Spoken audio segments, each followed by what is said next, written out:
subscribe to the channel. It's easy and fast. The morning in Maplewood, a quiet town in the American heartland, felt like it was plucked straight from a TV commercial. The Smiths' house, with its impeccable white paint surrounded by a rose garden and a porch adorned with colorful flower pots, was the epitome of American stability. Mark, 42, a hardware store manager, moved with the confidence of someone who carried the weight of his family with pride. Sarah, his 40-year-old wife, was the picture-perfect TV mom, blonde, elegant, with a smile that hid more than it revealed. Their 3 children, Jake, 18, Emma, 10, and Chloe, 8, completed the portrait of a seemingly ideal family. But that Tuesday, something was about to change. Sarah was in the kitchen, her heart racing as she prepared pancakes. The sweet aroma mingled with the loving chaos of mornings. Emma and Chloe giggled loudly, arguing over who could pour more syrup on their pancakes, while Jake, already with one foot in college, typed on his laptop with a serious expression. Mark, adjusting his tie, kissed Sarah's forehead. "I love you, honey. I'll be home in time for Emma's game," he said, his voice full of the naive confidence that defined his essence. He was the family's pillar, a tireless worker, but sometimes blind to the emotional nuances around him. Sarah responded with a forced smile, her fingers drumming on the countertop. "Sure, love." "Good luck at work," she murmured, as her phone vibrated in her apron pocket. She quickly grabbed it, her eyes lighting up as she read a notification before slipping it back. Jake glanced up, noticing the movement. He idolized his mother, seeing her as the heart of the family, but that quick gesture left him uneasy. Something didn't feel right. At work, Sarah moved efficiently through the accounting office, where she was the administrative manager. Her impeccable appearance, hair tied in a perfect bun, navy blazer, contrasted with the restlessness in her chest. She loved her family, but the repetitive days made her feel erased, as if the vibrant woman she once was had been buried under to-do lists and responsibilities. That's when David entered the scene.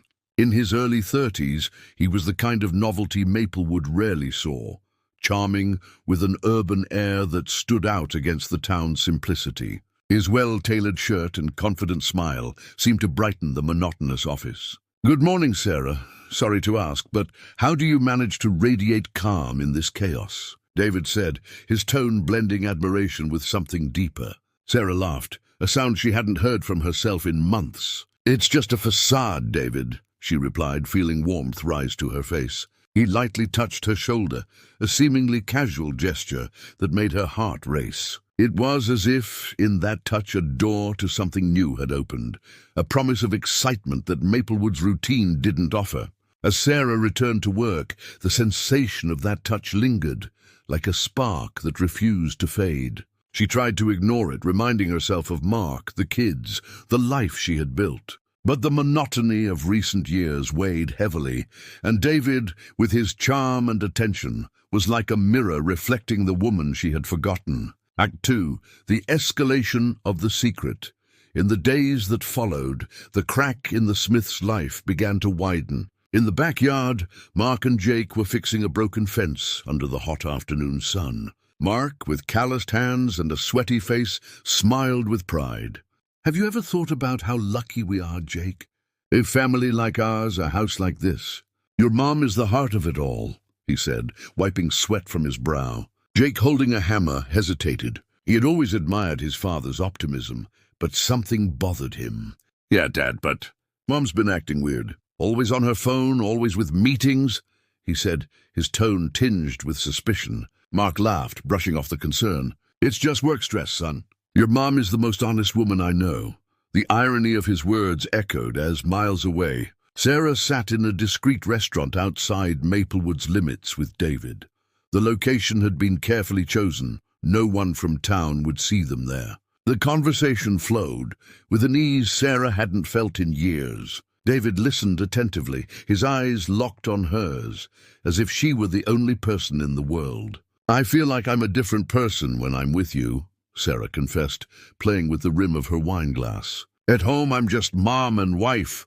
David leaned forward, his voice low and intense. "You're so much more than that, Sarah. You're Sarah." Those words were like a balm to her soul, which had felt erased under the weight of responsibilities for years. When David leaned closer, their lips met in a quick, stolen kiss, filled with adrenaline. The world around them vanished for a moment, and Sarah felt alive, desired, free. But as she drove home, guilt began to settle in, like a shadow trailing her. That night, the family dinner was an exercise in pretense. Sarah arrived late, her face flushed, claiming a traffic issue. The supplier was miles away. Traffic was awful, she said, avoiding Jake's gaze. The boy, with a fork suspended in midair, responded in a calm but sharp tone.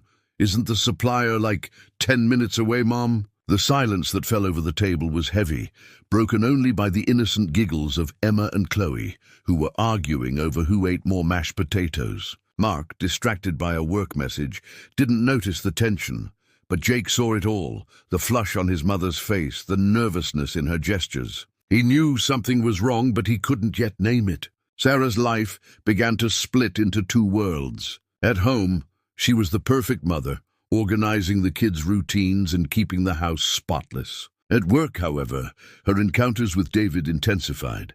Meetings turned into lunches. Casual messages became long, suggestive conversations. Each of David's words was like an invitation to escape the monotony, and Sarah, despite her growing guilt, couldn't resist. She tried to convince herself it was just a friendship, a harmless distraction, but deep down, she knew she was crossing a dangerous line. The discovery came by accident, like an unexpected blow. Jake, needing his mother's computer for a school project, opened the laptop and was startled by a pop-up message from David.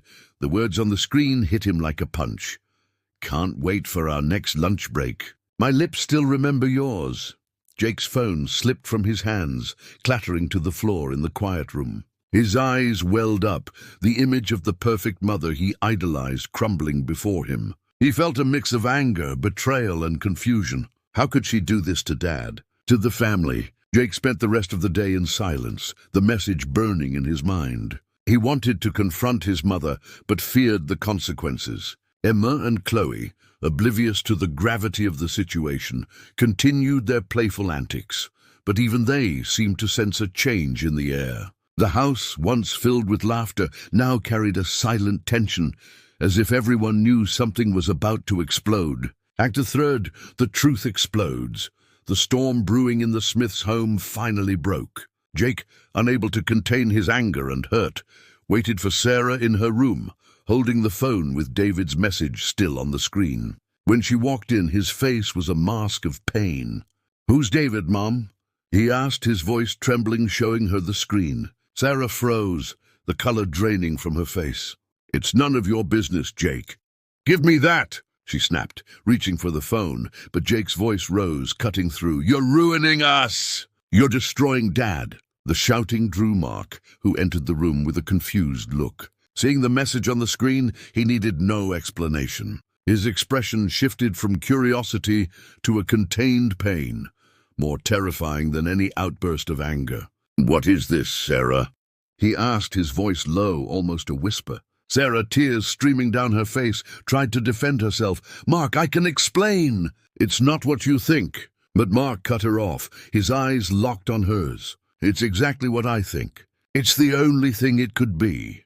The silence that followed was devastating. Emma and Chloe, drawn by the noise, peeked from the hallway door, their little faces confused. Mark, noticing his daughters, took a deep breath, trying to maintain composure. He turned to Sarah, his voice firm but broken. "Go, pack your things and leave. You're not sleeping in this house anymore." Sarah, in a panic, tried to plead. "Mark, please, think of the kids." He looked at her, his pain turning to coldness. "I was thinking of them when you were with him. It's too late now. Get out." Sarah stood frozen, Mark's words echoing in her mind. She wanted to scream, beg, explain that it was all a mistake, that the monotony had consumed her, that David was just a temporary escape. But Mark's gaze, mixed with Jake's pain and Emma and Chloe's confusion, made her realize there was no going back. The family she loved, which she had built so carefully, was crumbling because of her choices. As Sarah gathered her things, the house felt smaller, as if the walls were closing in around her. Every object, the photo frame on the nightstand, Chloe's drawing on the fridge, the wedding ring still burning in her pocket, was a reminder of what she was losing. Jake, from the top of the stairs, watched her with tear-filled eyes but said nothing. Mark, standing beside him, looked like a statue, rigid, as if holding up the weight of the world. Sarah bent down to kiss Emma and Chloe's foreheads, the girls clutching each other's hands, confused. "Mommy will be back, okay?" she whispered, but the words sounded hollow even to her. When she opened the front door, the silence of Maplewood's night swallowed her. The sound of her footsteps on the porch echoed like the end of an era. Act 4, the aftershock and the cliffhanger in. The living room. Mark sat on the couch, staring into the void. The house, once full of life, now felt like a museum of broken memories. Jake, hesitantly, sat beside him. "Dad, what do we do now?" he asked, his voice small, almost childlike. Mark took a deep breath, his eyes fixed on the door Sarah had walked through. "We move forward, son. This house is ours now," he replied, trying to sound stronger than he felt. That night, while the kids slept, Mark stayed awake, the weight of betrayal crushing his chest. He had always believed he knew Sarah, the woman who was the heart of the family. He was wrong. Every memory of the past years, family dinners, lake vacations, nights falling asleep beside her, now felt tainted. He wondered where he had failed, what he could have done to stop her from seeking in another man, what she apparently didn't find at home. Jake, in his room, couldn't sleep. The image of David's message still burned in his mind. He had always seen his mother as an ideal, the woman who held the family together. Now he felt betrayed, not just by her, but by the idea of family he thought was unbreakable. Emma and Chloe, unaware of the full depth of what had happened, slept restlessly, as if even in their dreams they felt their mother's absence. Sarah, in a cheap motel on the edge of town, stared at the ceiling, tears falling silently. The excitement she had felt with David had vanished, replaced by overwhelming guilt. She tried to recall how it had all started, a compliment, a touch, a promise of something new. But now, alone, she realized the cost of her choices. David, who had initially seemed so charming, wasn't responding to her messages. He had disappeared when the situation became too real, leaving her with nothing but regret. In the days that followed, the Smiths' home became a place of silences and cautious glances. Emma and Chloe, once full of laughter, now played with less enthusiasm, as if sensing the absence of something intangible. Jake, torn between anger and longing, avoided talking about his mother, but every mention of her was like a stab. Mark, meanwhile, tried to keep the routine going, taking the girls to soccer practice and helping Jake with college applications. But every gesture was mechanical, as if he were merely surviving. Sarah's betrayal didn't just affect the couple, but the entire family network. The kids, even without fully understanding, felt the tension. Neighbors who once saw the Smiths as the perfect family began to whisper. Mark, always so proud, felt the weight of curious stares in town. He knew he had to protect his children, but he also had to decide what to do about the marriage. Forgiving Sarah seemed impossible, but the idea of a divorce, of destroying the family forever, was equally unbearable. Meanwhile, Sarah tried to find a path to redemption. She sent messages to Mark, begging for a chance to talk, but he didn't respond. She knew she had broken something precious, and the guilt consumed her. In her darkest moments, she wondered if she could ever regain her family's trust. For now, all she could do was wait and face the consequences of her choices. The Smiths' story didn't end there. Mark, sitting on the couch, stared into the void, as if facing the audience of his own life. In his mind, a voice echoed, "I thought I knew the woman I loved. I was wrong. But the story doesn't end here. The battle for this house, and for my kids, is just beginning." The darkness of the room swallowed the scene, leaving only the promise that the next chapter, full of confrontations, decisions, and perhaps redemption, was yet to come.